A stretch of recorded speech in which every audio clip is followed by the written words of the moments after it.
Boa noite a todos, graças a paz, amém? Motivo de alegria, estamos reunidos nessa noite, nesse lugar. Confesso aos irmãos que estou bastante alegre de estar de novo nessa igreja, pregando com os irmãos. A igreja sempre bem bonita, bem arrumada, os irmãos sempre bem presentes, mesmo no tempo como hoje, de chuva, quase que eu não chego aqui. Liguei para o pastor Luiz, falei com o irmão Wellington, o presbítero Wellington, estava bem difícil de chegar aqui devido às chuvas. Ontem, quem viu, acompanhou a chuva de ontem, Nova Iguaçu, shopping, Nova Iguaçu, como é que ficou. Hoje, a mesma coisa está acontecendo, muitas ruas alagadas. Pensei que eu não ia conseguir chegar, estava até já com o pastor Luiz, já estava vendo outro pregador, outra pessoa ia pregar aqui. Mas aprove Deus que deu para a gente chegar até esse lugar aqui. Glória a Deus, mesmo em meio ao clima que estava, o tempo, Deus nos trouxe a esse lugar, junto com a minha esposa, que está aqui sentada, a Sara, a mulher mais linda presente aqui nesse lugar, irmão. Está ali, todo mundo já sabe, com respeito a todas as mulheres, mas a Sara está aqui comigo, e eu quero convidar você a abrir a sua Bíblia no livro de Cântico dos Cânticos de Salomão, ou Cantares de Salomão, capítulo 8, versículos 6 e 7. Amém? Noiva do Cordeiro, abra a sua Bíblia, Cantares 8, versículos 6 e 7. Confesso, irmãos, para vocês algo nessa noite, que eu estou com o coração regozijante nessa noite. Eu estou apaixonado, literalmente apaixonado por meu Deus. Falei minha esposa também, é claro, mas apaixonado por meu Deus. Eu quero compartilhar com você desse amor que o Senhor coloca em nosso coração ao meditarmos no texto de Cântico dos Cânticos hoje. Cântico dos Cânticos, capítulo 8, versículo 6, na Nova Almeida atualizada, está aqui. Diz assim, todos acharam, né? Quem não tem Bíblia é só olhar aqui e acompanhar aqui, está aqui conosco. Diz assim, põe-me como selo sobre o seu coração, como selo sobre o seu braço, porque o amor é tão forte como a morte, e o ciúme é tão duro como a sepultura. As suas chamas são chamas de fogo, são labaredas enormes. As muitas águas não poderiam apagar o amor, nem os rios afogá-lo. Ainda que alguém oferecesse todos os bens da sua casa para comprar o amor, receberia em troca apenas o desprezo. Amém? Irmãos, quero sua atenção nesses minutos à frente agora, para que juntos possamos tentar compreender um pouco da mensagem de Deus que será comentada, será passada nessa noite. Estamos diante de um texto maravilhoso. Como já dissemos, o livro de Cantares de Salomão, o Cântico dos Cânticos, o nome já diz muita coisa, Cântico dos Cânticos. Salomão escreveu muitos cânticos, porém esse que nós lemos aqui, ou esse livro inteiro, ele é considerado então o cântico dos cânticos, de todos os cânticos de Salomão, então esse seria o principal dos cânticos. Perceba a importância que tem até pelo seu título. É claro que ao ler esse texto, lá no versículo 1, quando diz Cântico dos Cânticos de Salomão, alguns sugerem que seja um cântico escrito por outro autor. E então foi dado a Salomão.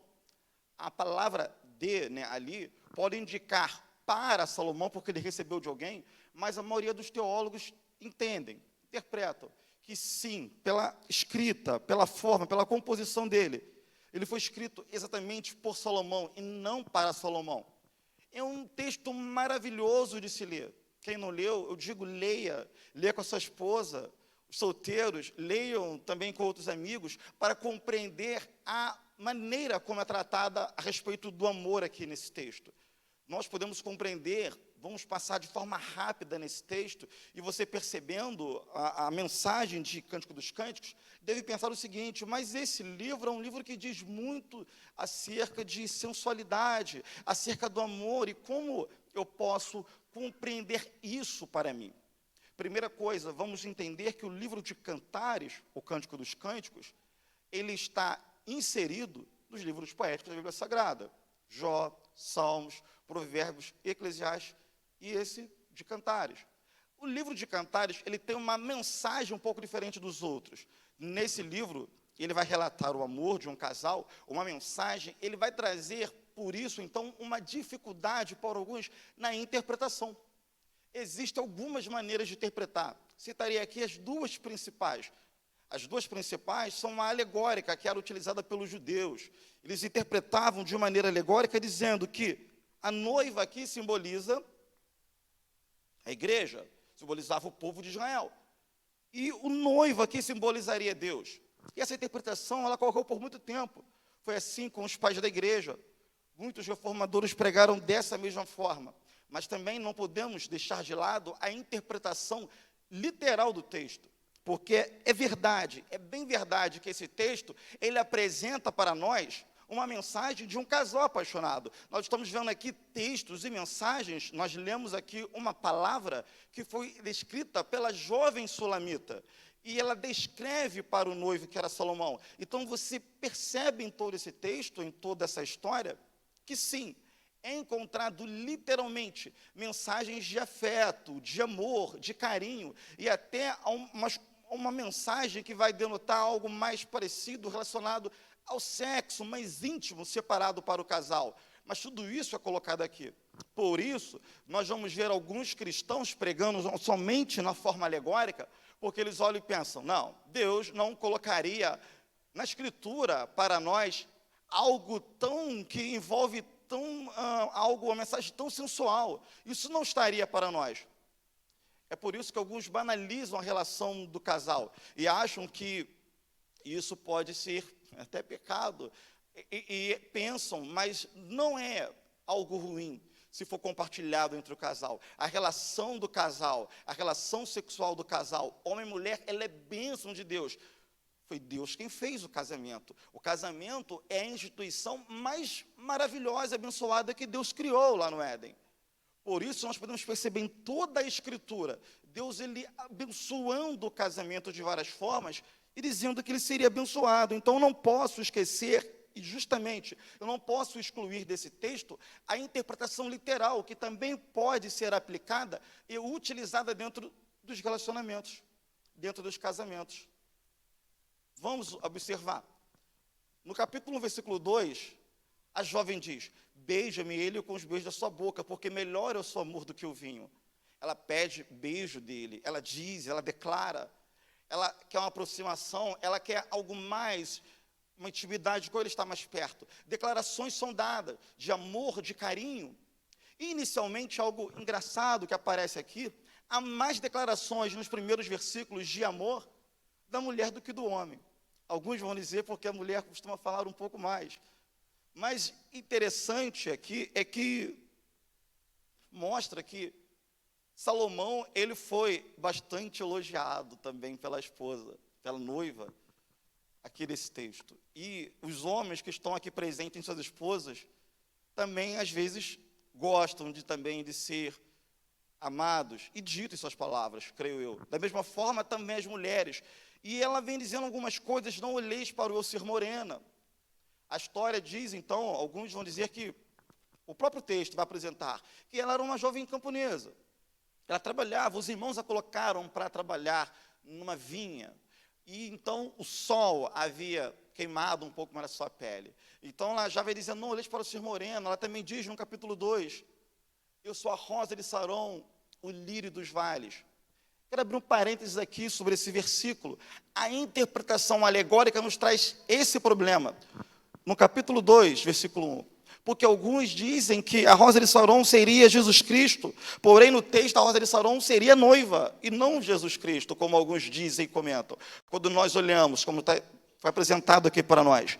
Por isso devemos observar este texto com muito cuidado e compreender também a mensagem de amor passada pelo casal. Então Salomão responde, tal lírio entre os espinhos é a minha amada. E você começa a perceber e compreender que todo o texto ele vai se desenrolando numa linda história de amor e de romance, onde os dois, eles não têm medo de apresentar amor um ao outro. Eles não têm medo de expressar a forma de amar. E eu digo para nós aqui nessa noite, meu irmão, você que está aqui presente ou que está em algum outro lugar acompanhando este culto, não tenha medo de expressar o amor que você sinta, ou expresse de todas as formas, é importante que você expresse.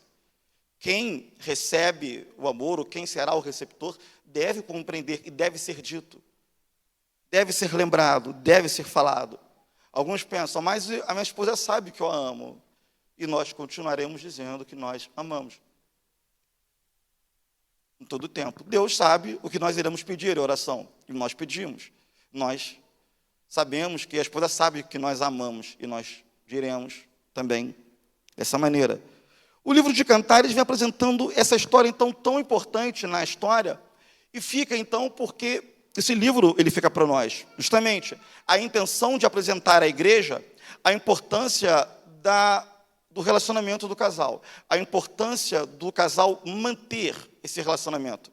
Até mesmo os jovens e solteiros, porque talvez tenha algum aqui que pense, mas eu sou jovem, solteiro, esse livro não tem importância para mim. E ele tem muita importância. No capítulo 4, versículo 12, Salomão ele diz assim: jardim fechado és tu, irmã minha, esposa minha, manancial fechado, fonte selada. Desse versículo, você pode compreender claramente que ele está dizendo que ela era uma jovem virgem, pura, que estava guardando para o casamento, guardando o seu corpo, preparando. E essa era a forma que os jovens deveriam se manter até que fossem casados, para que eles desfrutassem do melhor relacionamento. Um cristão que ele passa pela Escritura e não consegue compreender essas verdades aqui, com certeza terão frustrações em seus relacionamentos. É por isso que vemos muitas pessoas frustradas na forma de relacionar, casam, namoram e nunca conseguem, talvez, uma vida tranquila e boa. É porque passam pela Bíblia e não compreendem esses textos. Compreendem muitas coisas, só não compreendem como deve ser cultivado o amor.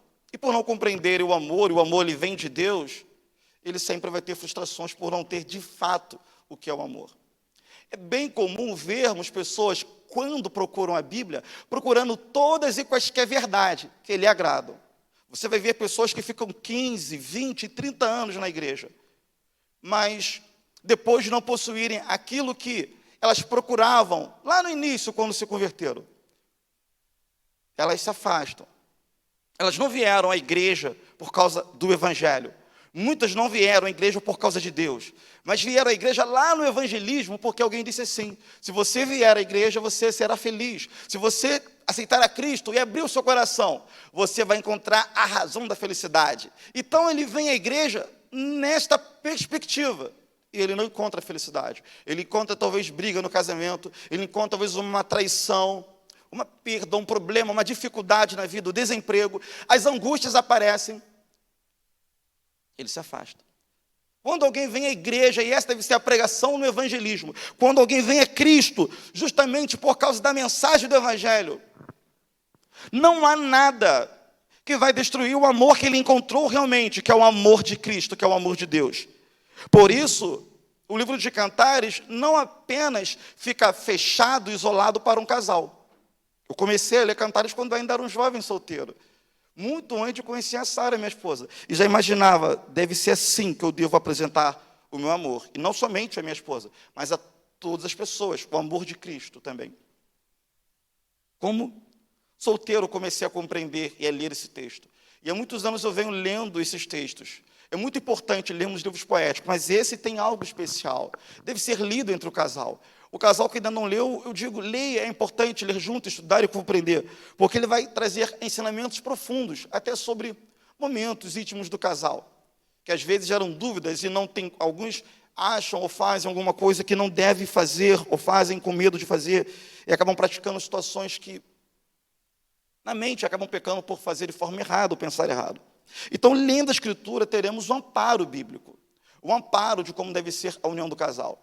Com isso, nós estamos diante do texto que lemos no capítulo 8, no versículo 6, que ele diz, ou melhor, ela diz, né, o texto diz: põe-me como selo sobre o seu coração, como selo sobre o seu braço, porque o amor é tão forte como a morte, e o ciúme é tão duro como a sepultura. Essas chamas são chamas de fogo, são labaredas enormes. Irmãos, vocês conseguem observar como a jovem aqui, ela declara o amor para o seu noivo, para o seu marido? A jovem camponesa, ela não tem medos, reservas, nada que aprenda de expressar o amor. É muito comum vermos pessoas quando estão namorando e dizem: eu não vou dizer que eu amo até eu ter tal confirmação. Às vezes não ama de verdade, é por isso que não diz.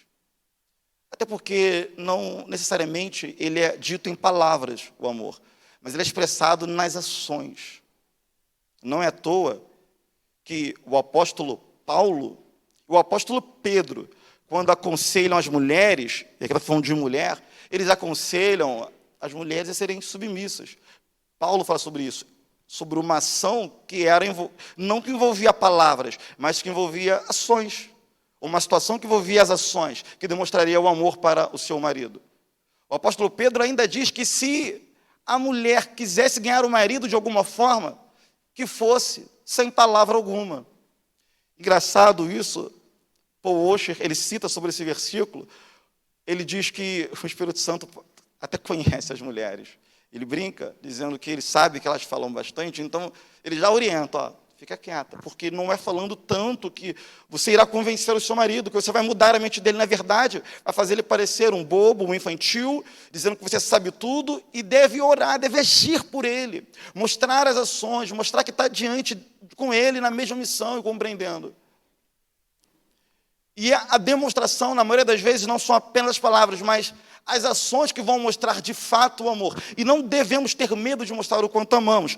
Olha, a jovem diz, o amor é tão forte como a morte.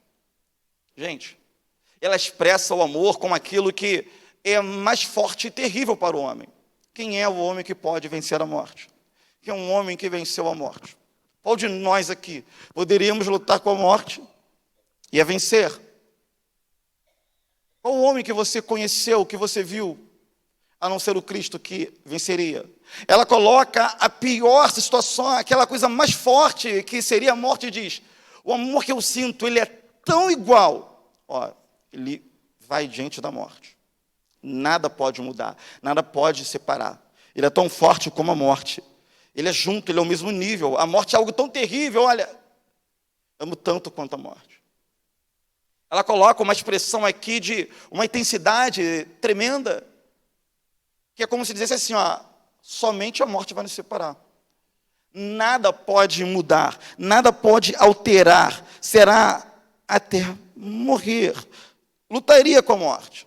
E somente quem venceu a morte, somente quem amou tanto a lutar com a morte e vencer foi o Cristo Jesus.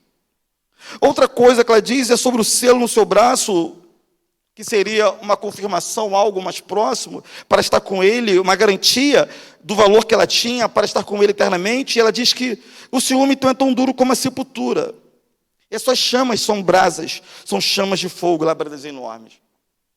Essa parte tão interessante que ela fala do ciúme, no original a ideia, em algumas traduções, é ter de passar do amor zeloso, um amor mais forte, como Deus sentia pela igreja. Porém aqui é a noiva falando. Não é o noivo que está expressando esse amor, mas ela dizendo. Era um amor de cuidado, que protegeria, independente de quem fosse a cercar, de quem a fosse estar em volta, de quem fosse estar vindo. Amaria ele, esse ciúme zeloso o protegeria, para que ninguém entrasse. Você vai perceber que nesse livro, em outro momento, ele diz assim, ó, apanhai-me as raposinhas. Não é a raposinha literalmente que o texto está dizendo. Esse livro ele tem várias passagens que ela tem frases que são metáforas. Elas têm umas alegorias, analogias, tipologias. Ele está dizendo sobre as coisas que poderiam atrapalhar o relacionamento. Ele utiliza ali essa linguagem.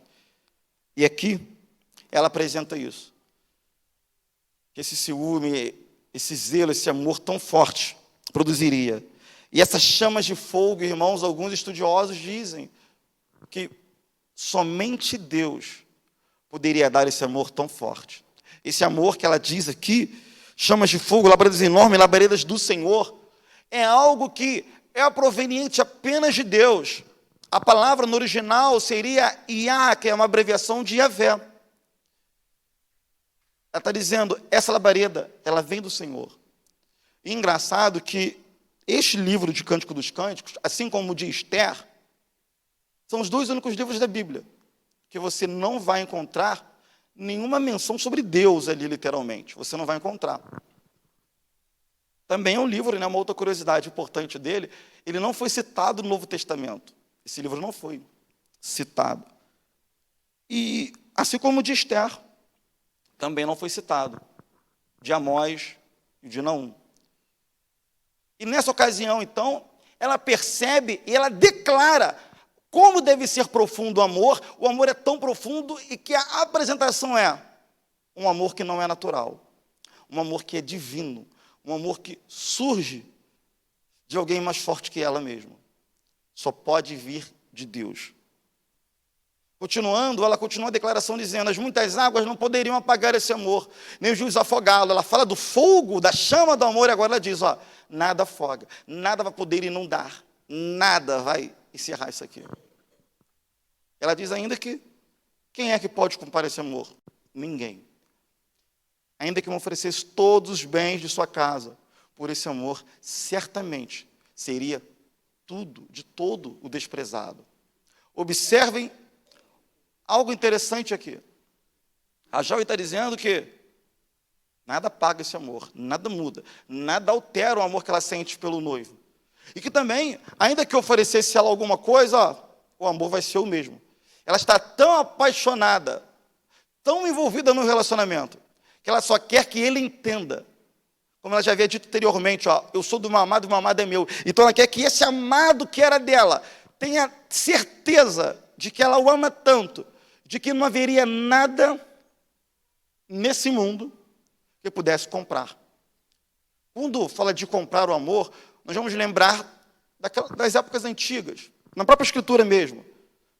Quando alguém ia casar, então o pai do jovem lá entregava um dote, algum bem, para a família da noiva, para poder trazer ela para sua casa.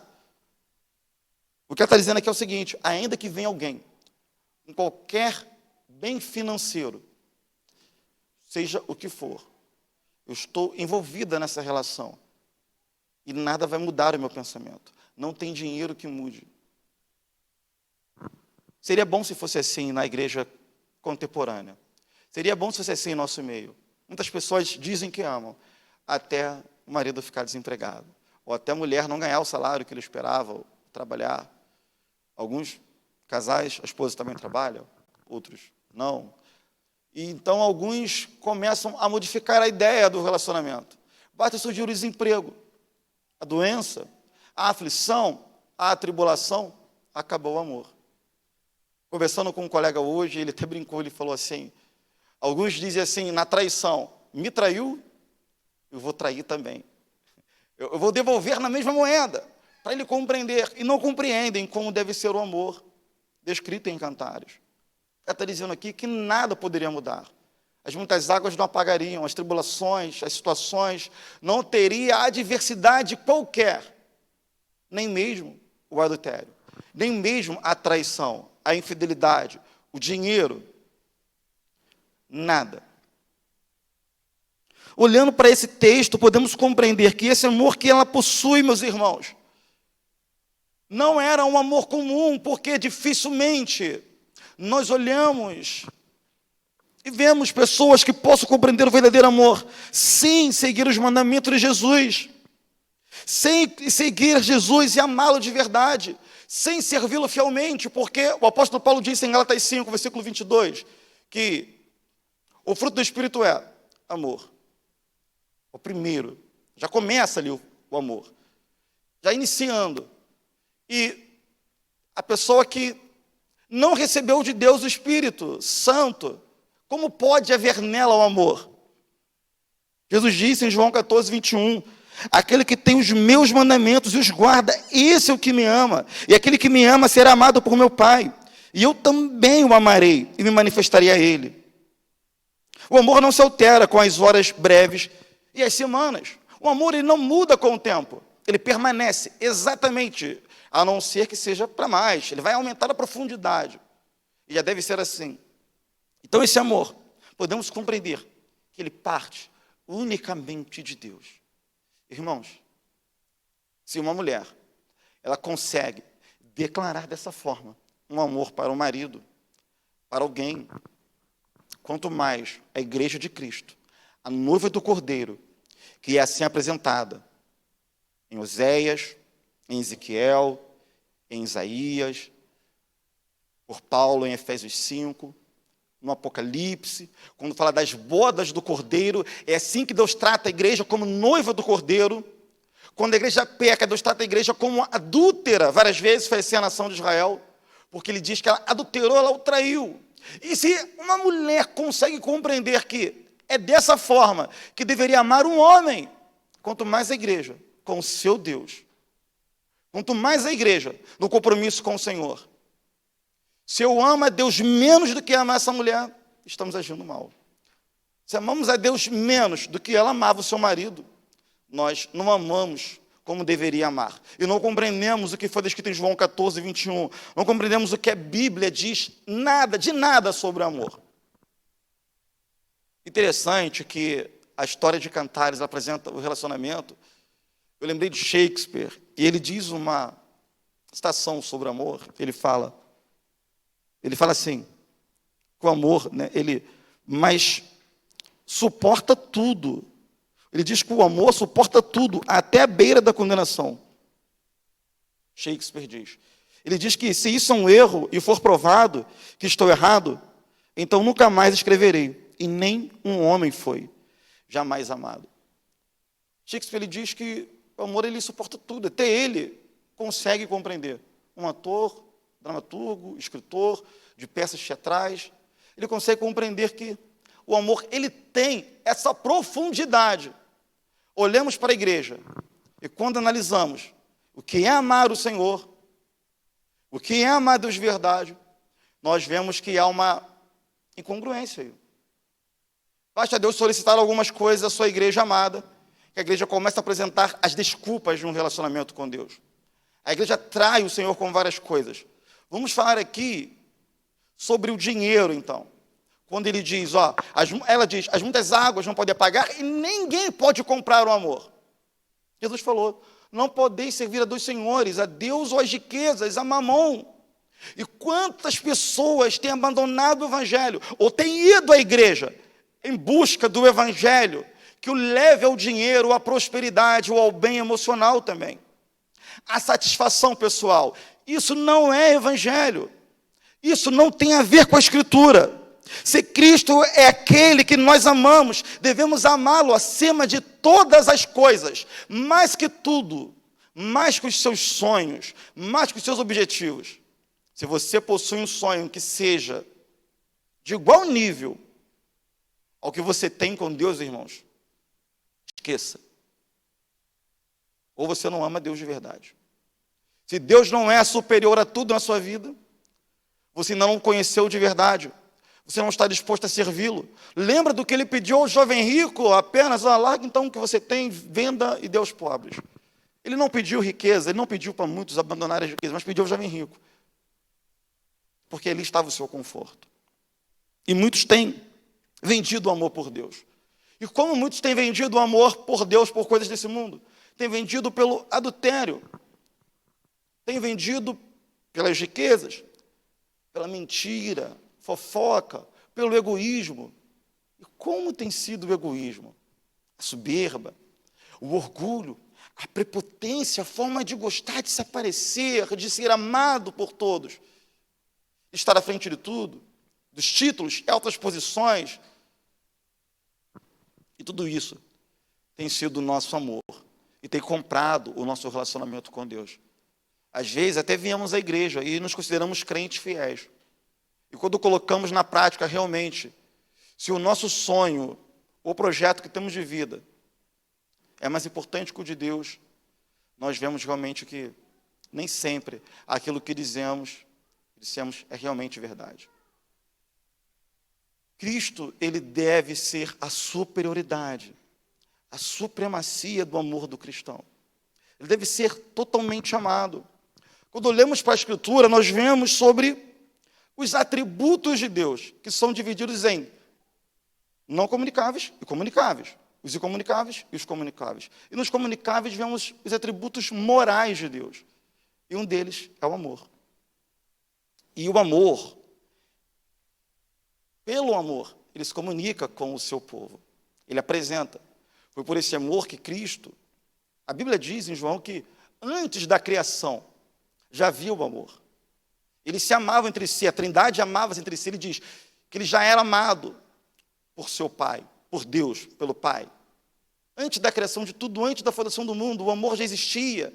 E esse amor foi apresentado e descrito na humanidade, através do próprio Cristo, que se entregou sem culpa alguma pela humanidade e morreu, recebendo então a ira de Deus, sem merecer, a ira que nós merecíamos, apresentando o que é o verdadeiro amor, que não há limites para amar, não há limites para perdoar, que é uma demonstração do amor. O amor também é demonstrado através do perdão. Se eu demonstro o amor através da ação, eu também demonstro através do perdão. Essa ação do perdão também representa o amor. Quem tem dificuldade de amar, de perdoar, tem dificuldade de amar. Porque não compreende que Cristo, amando a igreja, amando o seu povo, perdoou. Cristo poderia fazer o seguinte, irmãos. Imagina só, não vou perdoar ninguém. Não pequei, vocês que pecaram, vocês que se virem. Sou Cristo. Ele era Deus. Mas amando, como diz Paulo em Efésios, em amor nos predestinou. A própria história da predestinação, ela apresenta para nós não uma história de maldição, como alguns pregam, mas a predestinação ela é mais que isso. É uma definição do verdadeiro amor, que ele consegue ver alguém que vai pecar, que vai falhar, e que mesmo assim ele ama. Independente, percebendo, vendo os seus pecados. Se você percebesse os pecados de quem você ama antes dele cometer, imagina só, sua esposa ou seu marido, e você vendo que ele iria te trair. Você amaria, casaria com essa pessoa? Dificilmente, talvez, manteria uma relação assim. Claro, estou sabendo, estou vendo que ele vai me trair. Agora vamos para Cristo. Em amor nos predestinou. Em outro tempo, nos quais éramos mortos em delitos e em pecado. Efésios 2. Era essa a situação. Ele viu lá você morto em delito e pecado. E foi assim que ele amou. Ele apresentou esse amor. Como é um atributo comunicável de Deus, o ser humano, então, ele consegue ter essa relação com Deus porque ele recebe o amor. E deve também ser comunicado e vivido entre os nossos irmãos. O amor que Cristo envolve a igreja, é o amor que a igreja então vive e apresenta entre o seu povo, entre o povo de Deus e a Deus. Como Cristo amou a igreja, entregando a vida por ela, vendo os erros, as falhas e amando. Assim o marido deve amar a sua esposa, como Paulo fala. É dessa forma também, que analisando então todo esse contexto, é que podemos compreender que é assim que devemos amar os nossos irmãos. É assim que devemos então agir com perdão. É assim que devemos compreender que quando o irmão falha, a gente também poderia ter falhado. E será que nós não gostaríamos de receber um perdão? Será que você ficaria satisfeito se você errasse? E alguém falasse assim para você, eu não quero te perdoar porque você errou dessa forma. Você gostaria disso? Com certeza não. E sofreria uma angústia tremenda, talvez, por causa da falta de perdão de alguém que você queria que ela perdoasse. Porque quando nós olhamos, irmãos, situações, vamos pensar aqui num casal, um adultério. Vamos imaginar o marido adultera, a esposa traída, a vítima. E nós imaginamos que somente a esposa sofre.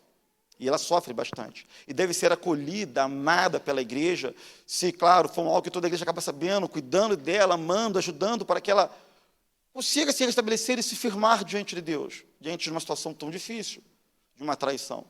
Porém, aquele que traiu também tem seus sofrimentos. Ele pode pensar no suicídio. O que eu vou fazer agora? Como vai ser a minha vida? O que vão pensar de mim? O que a igreja vai pensar do que eu fiz? O que eu vou fazer agora? Como será a minha vida daqui para frente?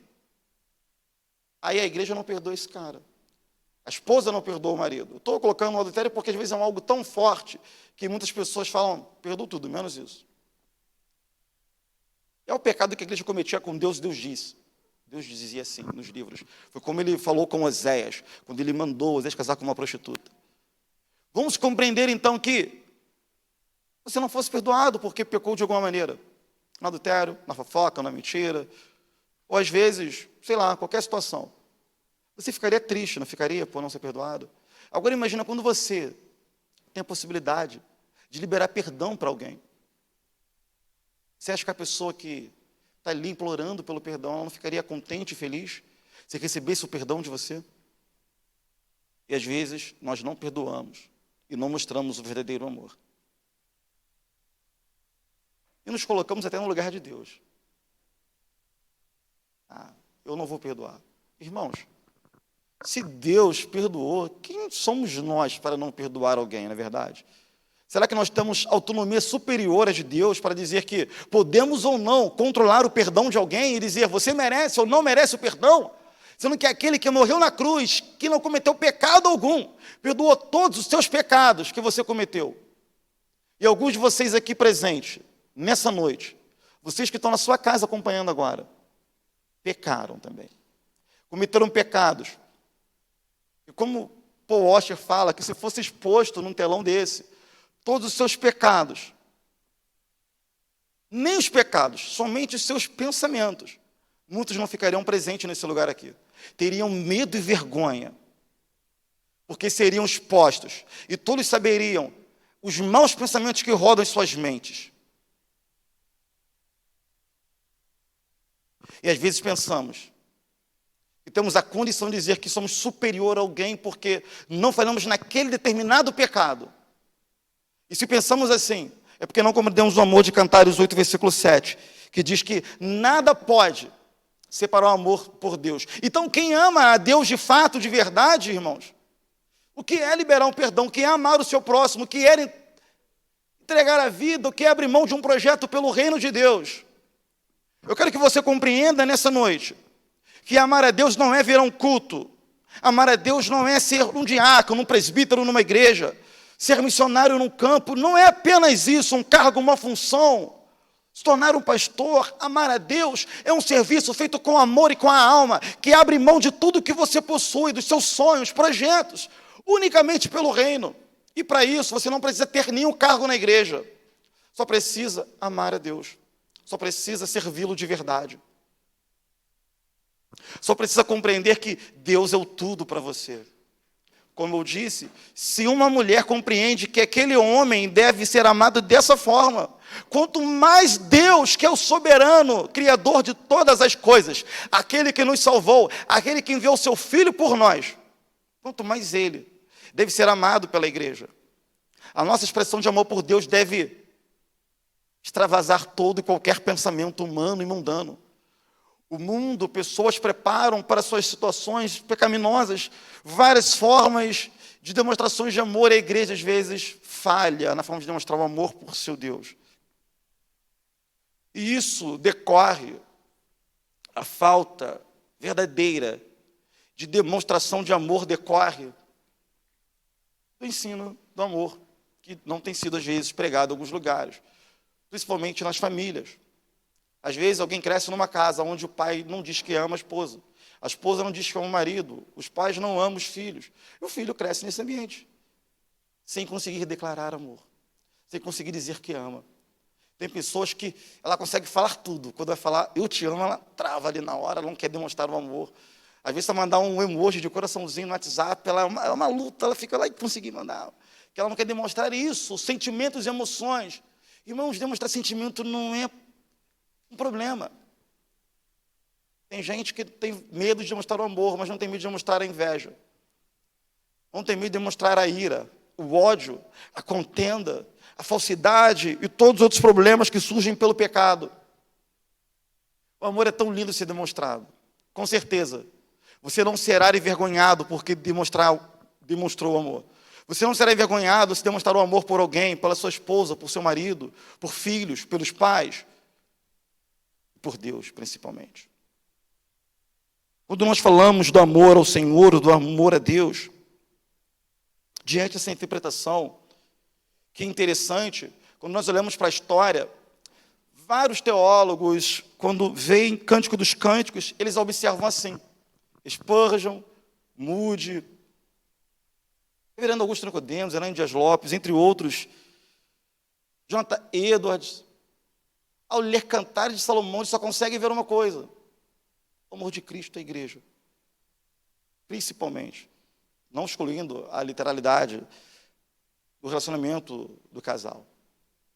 Mas é impossível, quando chega no versículo 6 e 7, onde você vem nessa parte mais profunda do texto, onde você consegue perceber um amor tão grande que é um amor divino. A ideia no original é que é um amor divino, profundo, que só vem de Deus. Sobre isso, o apóstolo Paulo, ele cita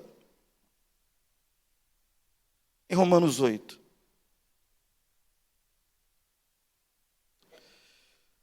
No seu versículo 35, ele diz: quem nos separará do amor de Cristo? Será a tribulação ou a angústia, ou a perseguição, ou a fome, ou a nudez, ou o perigo, ou a espada? Como está escrito: por amor de ti somos entregues à morte continuamente. Fomos considerados como ovelhas para o matadouro. Em todas estas coisas, porém, somos mais que vencedores por meio daquele que nos amou. Porque estou bem certo de que nem a morte, nem a vida, nem os anjos, nem os principados, nem as coisas do presente, nem do porvir, nem os poderes, nem a altura, nem a profundidade, nem qualquer outra criatura poderá nos separar do amor de Deus que está em Cristo Jesus, nosso Senhor. O apóstolo Paulo, aquele a quem muitos de nós gostamos de ver suas pregações, ele compreendeu isso. Ele entende que não existe um item, nem anjos, nem profundidade, nada. Irmãos, não tem nada que possa separar. Quando pensamos então, o que é que pode comprar o amor de um crente? O que pode comprar o amor da igreja? Nada. Qualquer pessoa que serve a Deus, né? E se afasta por qualquer motivo, não amou a Deus de verdade. Se aprofundarmos mais aqui um pouco, entraremos no quinto ponto do calvinismo, perseverança dos santos. O amor a Deus, esse serviço do amor, ele nos faz compreender que ele está relacionado profundamente à perseverança do cristão. Aquele que ama, ele não afasta. Aquele que ama, ele não separa. Não há divórcio do crente com Deus, não há separação, é indissolúvel, é inseparável, é eterno, é uma aliança que Deus fez, que Ele selou, e nós precisamos demonstrar isso na vida, na prática com Deus. Quando nós levantamos e vem na nossa mente o primeiro pensamento,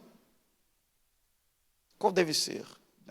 Às vezes, pensamos em tantas coisas, e não em Deus. E passamos o dia inteiro sem Deus na frente. Pensamos no namorado, na esposa, no amigo, nos trabalhos, nos projetos. Às vezes levantamos e pensamos, nossa, tenho que fazer isso do meu dia. Vem cá, e o seu Deus, quando ele foi pensado? Será que essas situações separam, então, o seu relacionamento com Deus? E Paulo diz, nada poderá nos separar. John MacArthur, quando ele olha Cantares 8, 6 e 7, ele diz que é uma declaração do apóstolo Paulo em 1 Coríntios 13, sobre o que é o amor. Que suporta qualquer coisa, crê, ele espera, é paciente, ele compreende. Não há limite para amar alguém, nem para perdoar. Irmãos, é uma mensagem tão profunda do amor, porque Cristo, ele amou, ele mostrou isso, sofrendo. E quando nós dissemos que amamos alguém, e o primeiro problema que ocorre, nós dizemos assim, eu te amo, mas você lá e eu aqui. Vem cá, será que isso era amor de verdade? Porque Paulo expressa que o amor não há nada que separe. Ele aguenta todas as coisas, todas as coisas. Ah, mas um amigo disse que, não, isso não é tolerável. O teu amigo não é escritura. O teu professor não é escritura. Os teus pais não são a escritura. O teu marido, a tua esposa não é a escritura. A escritura diz que nada pode nos separar do amor de Deus. Nada. Nada. Nem o dinheiro. Nem aquele sonho, aquele trabalho, aquela viagem que vai separar, que vai afastar. Nada separa. Nada altera o amor. Nada altera o amor. Eu quero estar encerrando nesse momento aqui, dizendo para vocês, irmãos, amem a Deus de verdade. Pois somente ama a Deus de verdade, ou melhor, pois somente amando a Deus de verdade, é que você vai saber amar o seu cônjuge também. Não tente amar o seu marido antes de amar a Deus. Não tente amar sua esposa antes de amar o Senhor. Você não vai amar a Deus amando mais a essa pessoa. Você vai abandonar o Senhor por causa disso. Ou vai abandonar o seu casamento por causa disso. Para os jovens solteiros que estão namorando e pensando em casar, não case com alguém que não ame a Deus mais que você. Não case com alguém que não ame a Deus de verdade, que uma chuva dessa é suficiente para não vir à igreja. Para uma tribulaçãozinha para abandonar a igreja, ficar com raiva do pastor. Uma pregação, às vezes, que o pastor ele exorta, mas por amor, ele diz, não vou ficar mais nessa igreja porque o pastor me exortou, não estou satisfeito, e vai embora. Eles não entenderam realmente o significado da Escritura. Busque um relacionamento com pessoas que amam a Deus. Agora, você ama o Senhor de verdade, certo? Você ama a Deus de verdade, nada mais pode te privar disso, nada mais pode te prender, não há barreira mais para isso, demonstre esse amor então. Então o desafio para a igreja agora é apresentar que esse amor, ele não é comprado, ele não é alterado, ele não é modificado. Então ele é agora, como posso dizer, ele é de uma forma que agora ele vai ser contagiante. Contagia o amor. Onde você chegar, apresente o amor. O amor de Deus. O amor de Deus, ele não é falso, ele não é fingido, não é mentiroso, ele é verdadeiro.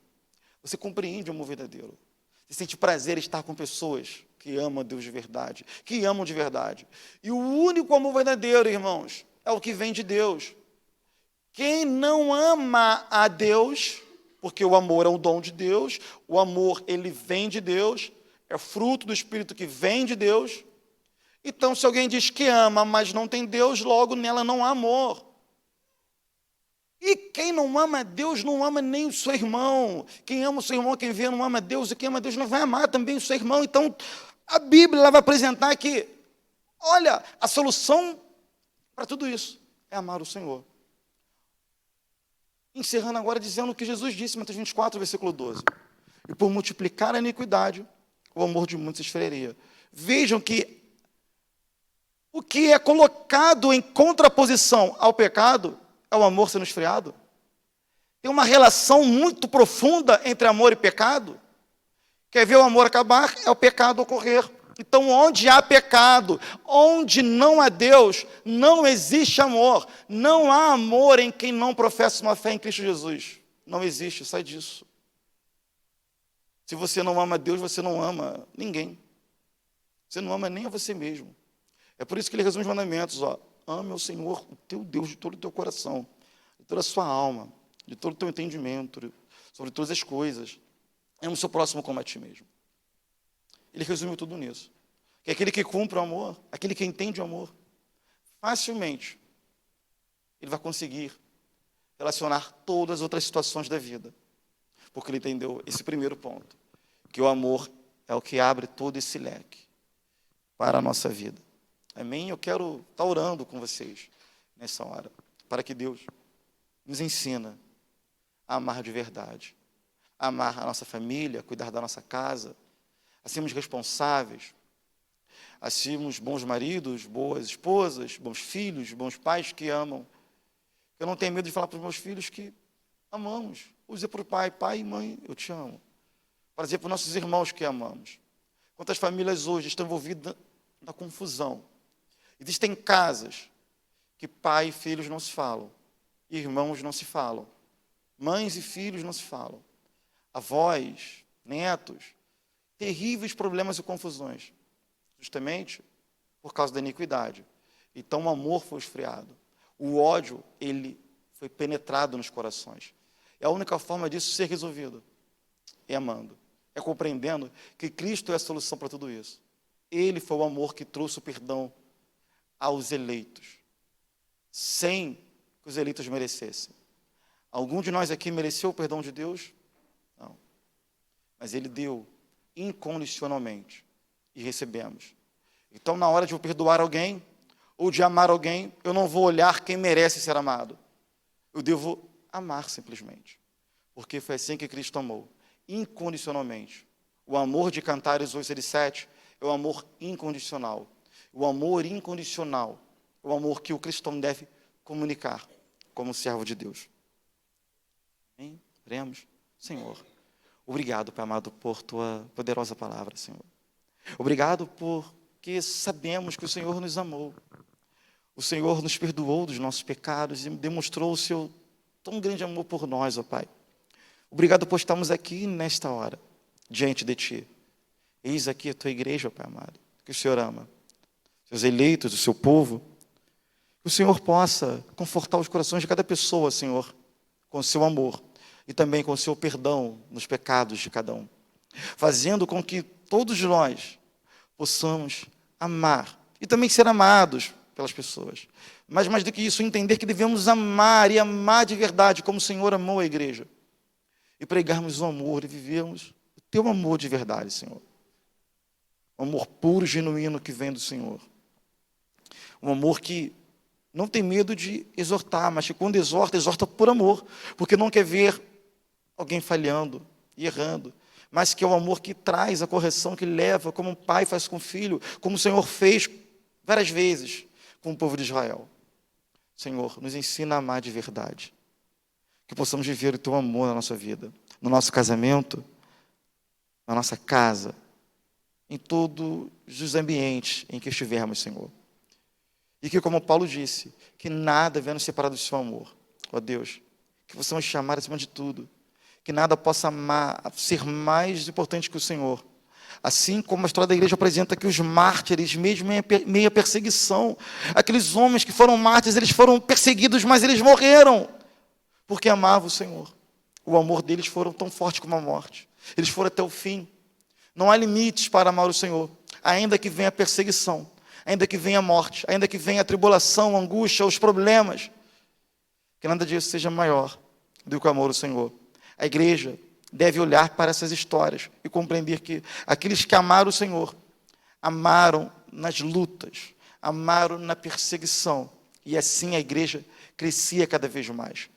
Era em tribulações que a igreja mostrava o amor de verdade, e foi nesse momento que a igreja mais cresceu, e mais apareceram homens, líderes, homens de verdade, que demonstravam o interesse fiel pelas Escrituras.